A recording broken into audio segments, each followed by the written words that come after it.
भारत में रहने वाले उन तमाम भाइयों और बहनों को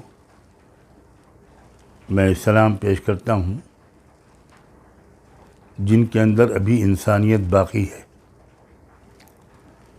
अब मुझे सलाम का ये अंदाज़ इसलिए इख्तियार करना पड़ रहा है कि ऐसा लग रहा है कि बड़ी तेज़ी के साथ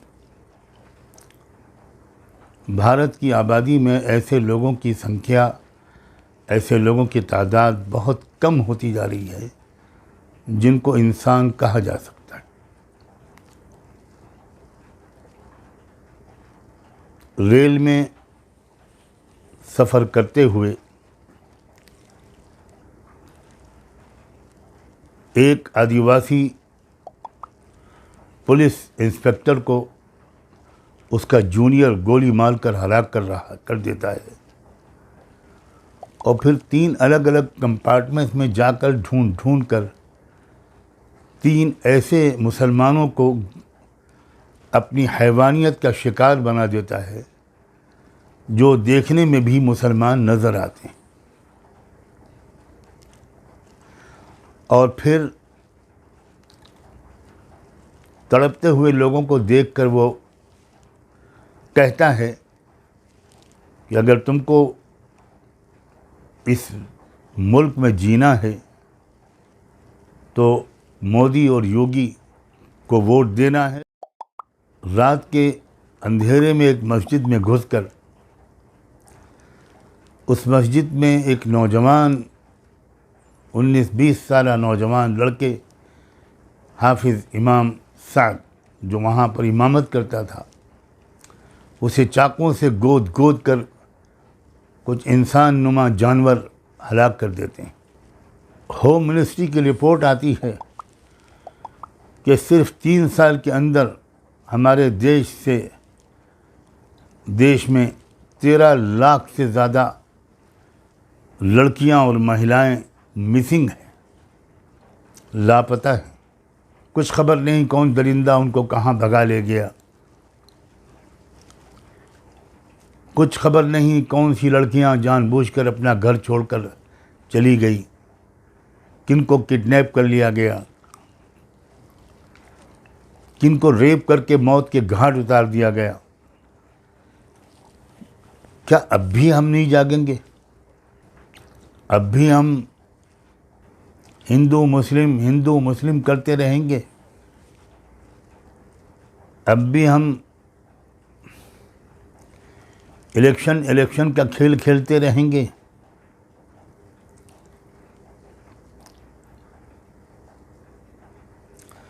तेरह लाख लड़कियां और महिलाएं 3 साल के अरसे में लापता हो गईं। कितना बड़ा वाक़या है ये खबर आने के बाद तो पूरे देश में ज़लज़ला आ जाना चाहिए था। ये 3 साल वही हैं जिसमें बीजेपी और आरएसएस की सरकार है। क्या मैं अपनी बहनों से, क्या मैं अपनी बेटियों से, किसी भी समाज की हों, किसी भी धर्म का पालन करती हों, किसी स्टेट में रहती हों, क्या मैं अपनी बेटियों और बहनों से ये अपील कर सकता हूं कि अब खड़ी हो जाओ? ये पूरा महिलाओं का वर्ग जिस बुरी तरह जुल्म और सितम का शिकार है, जिस तरह औरतों के और लड़कियों के हुकूक मारे जा रहे हैं, उनकी इज्जतें लूटी जा रही हैं, उनको रेप करके टुकड़े करके उनको फेंका जा रहा है, फ्रिज में रखा जा रहा है। क्या अब भी हमारी देश में कोई ऐसे लोग नहीं हैं जो सिर्फ इस मुद्दे को लेकर महिलाओं से कहें कि उठ जाओ अपनी इज्जत की हिफाजत के लिए, भूल जाओ कि तुम मुसलमान हो या हिंदू हो, तुम सिख हो, तुम क्रिश्चियन हो, तुम एमपी में रहती हो या मणिपुर में रहती हो, दिल दर्द से फटा जा रहा है। अब मैं अपील करता हूँ मैं आदिवासी तमाम संगठनों से अपील करता हूँ, अलग आप लोग सब काम कर रहे हैं। अब आप सोचिए ज़रा, ये 3 मुसलमानों को और एक पुलिस ऑफिसर को जो आदिवासी था, ट्राइबल था, उसको गोली मार देता है एक शख्स। क्या अब आदिवासियों और मुसलमानों को बिल्कुल इकट्ठा नहीं हो जाना चाहिए? जालिम तो दोनों को एक नज़र से देख रहा है, लेकिन ये दोनों जालिम को अलग अलग नज़र से अगर देखेंगे तो कैसे मुकाबला कर पाएंगे? कम से कम मेरी नॉलेज में नहीं आया कि किसी आदिवासी लीडर ने मुसलमानों पर होने वाले मुसलसल जुल्म के ख़िलाफ़ आवाज़ उठाई हो। मैं एक बार फिर दोहराता हूँ, मेरे इल्म में नहीं आया, मेरी नॉलेज में नहीं आया। मैं आदिवासी तमाम भाइयों और बहनों से, उनके लीडरों से, उनके जो संगठन हैं, जो संस्थाएं हैं, उनसे निवेदन करता हूँ, और उनसे भी और तमाम लोगों से भी, कि जब दूसरे समाज के किसी शख्स को निशाना बनाया जाए तो सबको उसके ख़िलाफ़ बोलना चाहिए। सिर्फ उसी समाज के लोगों को नहीं बोलना चाहिए जो जिस समाज से ताल्लुक़ रखता हो वो शख्स जो विक्टिम बना है, जो निशाना बना है। अब तो ये खुला एक ऐलान जंग है। हर चंद घंटे के बाद कुछ नए वाक़यात, कुछ नई घटना की खबर आती है। एक ईमानदार पुलिस ऑफिसर जिसने जान पर खेलकर एक बहुत बड़े फसाद से बचा लिया, कई घंटे तक उसने उन लोगों को समझाया जो कावड़ियों का रूप धारे हुए थे। वो थे कौन, वो तो हम नहीं जानते, जानने वाले जानते होंगे या खुदा जानता है। कई घंटे समझाया कि आपको जो रूट दिया गया आप उसी रूट पर जाइए। उन्होंने जानबूझकर वो रूट छोड़ा और उस रूट पर आए जहाँ मुस्लिम आबादी थी, और एक मस्जिद के सामने वो ज़ोर ज़ोर से डीजे बजाने लगे और नारे लगाने लगे। इस नाजुक इस सूरत हाल को भी उस इलाके के एसपी या एसएसपी ने बड़ी समझदारी के साथ, बहादुरी के साथ संभाला और मैनेज किया। और वो लोग नहीं माने तो बहुत हल्का सा बल प्रयोग किया, लाठीचार्ज किया। कोई और ऑफिसर होता या वहाँ कावड़ियों की जगह पर मुसलमान होते या कोई और होता तो गोलियों से 10-20 लोगों को भून दिया गया होता, सैकड़ों लोग ज़ख्मी हो गए होते। और पुलिस ऑफिसर की इस ईमानदारी का इनाम उसको ये मिला, उसका ट्रांसफ़र कर दिया गया। क्या हो रहा है हमारे देश में, और ये क्यों हम लोग सब खामोश बैठे हैं? हमारे दलित भाई और बहन, मैं एक बार फिर कहता हूँ कि मुझे किसी शेड्यूल कास्ट के लीडर की तरफ से कोई बयान सुनने और देखने को नहीं मिला। हो सकता है कि मेरी जानकारी की कमी हो। वो यूपी की घटना हो, हरियाणा और मेवात की घटना हो,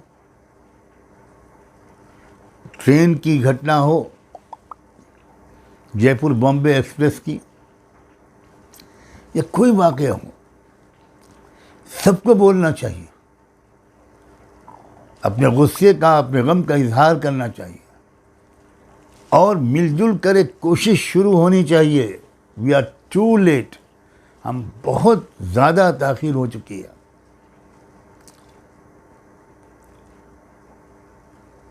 जिस कौम का ज़मीर इस तरह मर जाए, जहाँ इस तरह के वाक़यात एक नॉर्मल हो जाएं, यह है न्यू नॉर्मल जिसका हम लोगों ने चर्चा सुना था।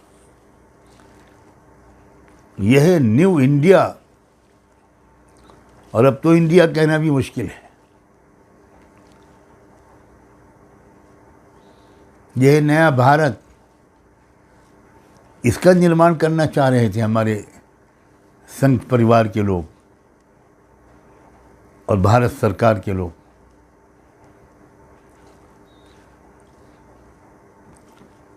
कितनी बदनामी हो रही है। हम जिस भारत में पैदा हुए थे, ये वो भारत तो नहीं है, बहुत बदल चुका है, बहुत बिगड़ चुका है। आइए किसी तरह इस समाज को सुधारें, बुराई के खिलाफ आवाज़ उठाएं। मैं तमाम शेड्यूल्ड कास्ट के लीडर्स को, आदिवासी लीडरों को, उन तमाम संस्थाओं के सरबराहों को, तमाम ह्यूमन राइट्स के एक्टिविस्ट लोगों को इस बात की दावत देता हूं कि आइए हम लोग सर जोड़कर बैठें और एक कॉमन मिनिमम प्रोग्राम बनाकर किसी तरह इस देश की व्यवस्था को, इस देश की सूरत हाल को बदलने की कोशिश करें। मैं मीडिया के दोस्तों से भी कहना चाहता हूं कि खुदा के लिए ज़रा सोचिए, आप अपनी टीआरपी के खातिर क्या कर रहे हैं। कितना जहर फैला दिया आपने। मैं तमाम नॉन बीजेपी जो पार्टीज़ हैं, मैं उनसे कहना चाहता हूँ, लास्ट चांस है आपके पास कि आप इस देश को इस कलयुग से निकालें, इस मुल्क को इस ख़तरनाक हैवानी और शैतानी चक्कर से निकालें। आप अपने इख्तिलाफात थोड़ी दिन के लिए भूल जाइए, आपस में एक होकर मुकाबला कीजिए। मैं यूपी, बिहार, बंगाल और महाराष्ट्र के लीडरों से ख़ास तौर पर अपील करता हूँ कि आप बिल्कुल एकजुट हो जाइए और एक बिल्कुल एक कॉमन स्ट्रेटजी बनाइए। और ये जो आपने उम्मीद दिलाई है कि हम सब मिलकर एक कैंडिडेट उतारेंगे बीजेपी के कैंडिडेट के मुकाबले में,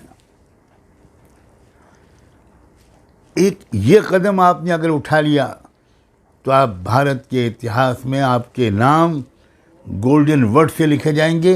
हालात बहुत बेहतरी की तरफ चले जाएंगे। ये आप ज़रूर कदम उठाइए, ज़रूर कदम उठाइए। करोड़ों आवाम की तरफ से, कमज़ोरों और मज़लूमों की तरफ से, दबे कुचलों की तरफ से, scheduled caste, scheduled tribe, OBCs, minorities, सब की तरफ से मैं आपसे ये हाथ जोड़ के दरख्वास्त करता हूँ। मुझे उम्मीद है कि आप इस पर ध्यान देंगे। मैं आखिर में एक दो बातें और कहना चाहता हूँ।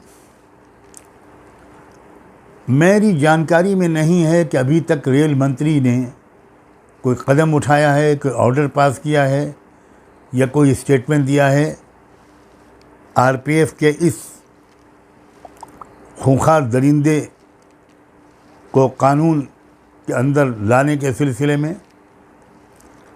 क्या चार्जशीट बनेगी, कौन सी एफआईआर दर्ज की गई है और किन धाराओं में आईनी गवाहों के साथ इस केस को लड़ा जाएगा ताकि कैपिटल पनिशमेंट से कम इस दरिंदे को कोई सज़ा न मिले भारतीय कानून के मुताबिक।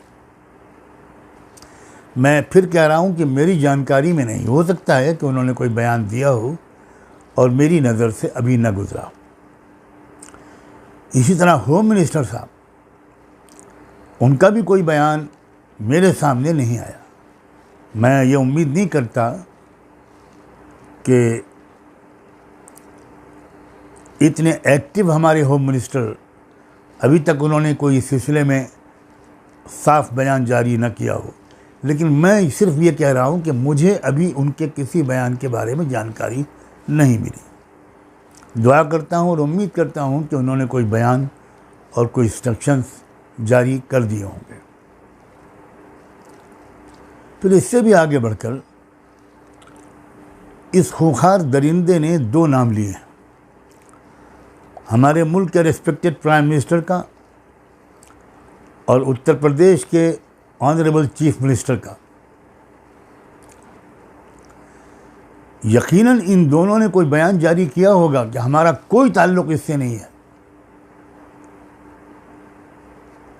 हमारी कोई जिम्मेदारी नहीं है और हम स्ट्रांगली कंडेम करते हैं और इसको हम लाएंगे, इंसाफ के नीचे कानून नाफिज होगा।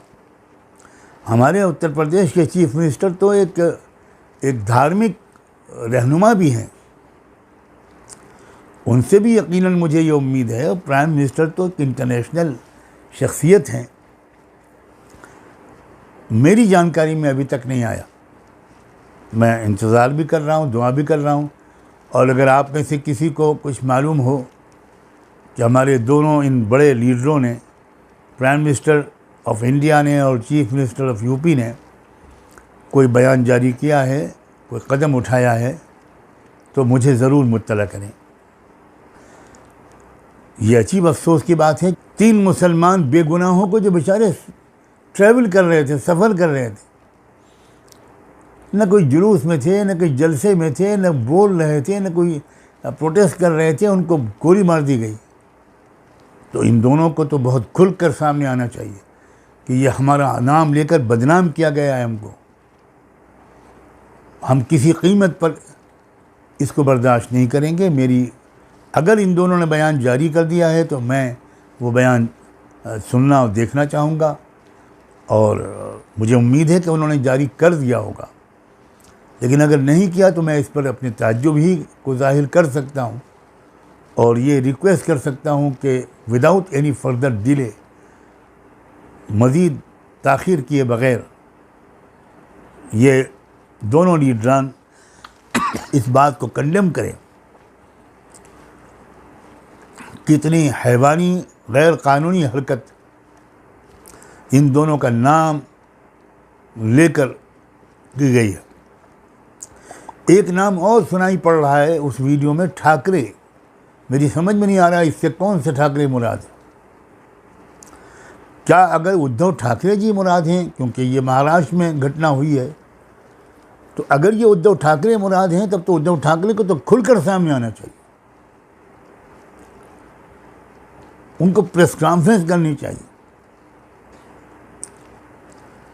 और स्टेट का मसला है तो स्टेट को बहुत ज़ोरदार अंदाज से इस शख्स के ख़िलाफ़ एक मर्डर का केस चलाना चाहिए, सारे सबूत सामने रखने चाहिए। ये ज़िम्मेदारी है स्टेट के चीफ मिनिस्टर की भी और स्टेट के एक बड़े लीडर मिस्टर उद्धव ठाकरे की भी। बस मैं इसी पर अपनी बात को मुकम्मल करता हूँ। आप सब ने मेरी बात सुनी, इसका बहुत बहुत शुक्रिया। खुदा हाफ़िज़।